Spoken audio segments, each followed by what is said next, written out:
Setelah kita membahas tahap pertama, sekarang kita akan masuk ke tahap berikutnya, yaitu tahap prep. Kalau di tahap sebelumnya kita membongkar blueprint cinta, maka di sini kita akan membahas sesuatu yang sering bener disepelein, tapi justru sangat menentukan nasib cinta kita, yaitu kondisi kehidupan seseorang di luar percintaan. Dan ini nih penting, sangat penting untuk dipahami sejak awal, karena jawaban khusus dan spesifik yang paling tepat dalam sebuah perubahan nasib cinta ada di psikologi kehidupan. Pemahaman pertama yang wajib teman-teman tanamkan adalah ini. Percintaan itu merupakan satu dari sekian banyak aspek penting dalam kehidupan. Artinya, kehidupan dan percintaan itu sangat bisa berjalan bersamaan tanpa saling nunggu. Kecuali nih kita memilih untuk fokus ke aspek lain dulu secara mindful, habis itu baru deh gitu. Atau teman-teman memilih untuk ya udah sambil aku membangun diriku, membangun keuanganku, karirku, aku sembari sambil jalan kali aja ketemu, syukur. Kalau enggak ya udah. Nah, banyak orang yang keliru di sini teman-teman. Karena ada satu hukum yang jarang sekali kita pahami. Bahwa kualitas percintaan adalah efek samping dari kondisi kehidupan kita di luar percintaan. Aku ulangi ya. Kualitas percintaan adalah efek samping dari kondisi kehidupan kita di luar percintaan. Artinya cinta itu mengikuti.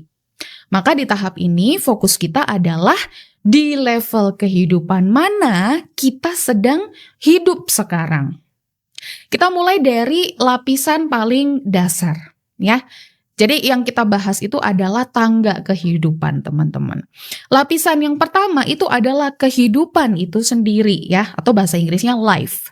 Yang mana ini adalah tentang psikologi kehidupan itu sendiri. Isinya tentang apa sih tentang kehidupan ini nih? Ada jati diri, ada citra diri, ada kepercayaan diri secara umum ya, termasuk harga diri. Termasuk juga di dalamnya bagaimana seseorang memaknai kesuksesan dan keberhasilan, apa target hidupnya, apa makna hidupnya, apakah dia punya program hidup, atau sekedar ya udah go with the flow, ya. Lapisan ini akan menentukan seseorang itu hidup sebagai siapa, bergeraknya kemana, dan memegang kendali penuh atas hidupnya atau tidak. Disinilah terlihat apakah teman-teman menjalankan hidup dengan kesadaran penuh atau ya udah sekedar karena kebiasaan dan tuntutan aja. Contoh sederhananya gini, kita bangun pagi dengan sukacita gitu ya, semangat, tahu mau ngapain dan kenapa, atau sebaliknya. Bangun pagi, aduh rasanya males, berat banget, harus kerja lagi, harus macet-macetan lagi ya. Dan menjalani hari itu hanya karena harus gitu. Tanpa benar-benar tahu bahwa hidup ini tuh mau dibawa kemana sih. Atau bahkan yang lebih parah lagi, teman-teman tidak mampu untuk menguasai kehidupan teman-teman sehingga akhirnya muncullah ekspektasi yang mana ekspektasi ini merupakan salah satu sikap bahwa kita tuh sebenarnya nggak mampu, terus akhirnya kita melimpahkan hal-hal tersebut yang kita ekspektasiin itu ke orang lain supaya orang lain yang memenuhi itu semua. Waduh, itu sudah akan semakin kacau lagi nih teman-teman ya. So, di level ini kelihatan jelas nih satu hal. Seseorang itu alive atau enggak sih? Alive itu apa? Nah, alive itu gambaran sederhananya ya, hidupnya asyik, ringan, ya iya asyik banget gitu. Ya, joyful, mindful, penuh sampai kita aja itu benar-benar jatuh cinta sama diri kita, sampai kehidupan kita, sama kehidupan kita, ya. Sampai-sampai nih teman-teman, kita mau punya pasangan, syukur, enggak ya udah gitu. Kita happy, hidup kita sudah lengkap. Nah, kalau di level life ini seseorang kosong, bingung, berat, hidupnya terasa hambar, maka percintaan yang masuk ke hidupnya ya, itu tidak akan netral, teman-teman. Cinta ini akhirnya dipakai untuk menutupi kekosongan. Ya, istilahnya to fill the void. Nah, kita lanjut ke lapisan berikutnya ya. Lapisan kedua ya, tangga yang kedua itu adalah tangga money. Ya, money.